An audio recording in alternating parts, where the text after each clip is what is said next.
You ask Tiger to solve. This deals with linear equations with one unknown. The final result is q equals 3. Let's solve it step by step. Simplify the expression.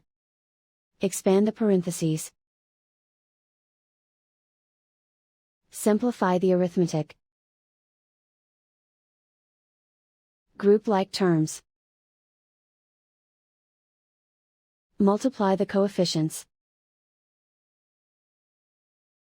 Group like terms.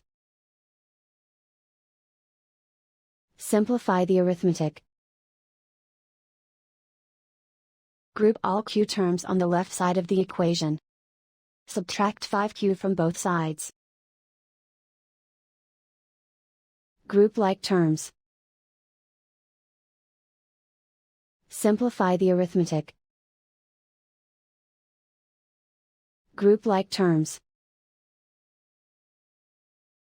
Simplify the arithmetic. Group all constants on the right side of the equation. Subtract 19 from both sides. Simplify the arithmetic.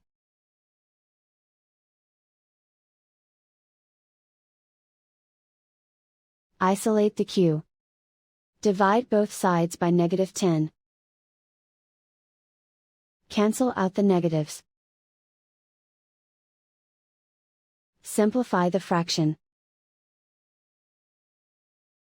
Cancel out the negatives.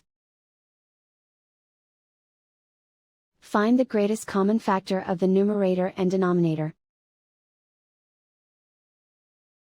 Factor out and cancel the greatest common factor. And so the final result is q equals 3.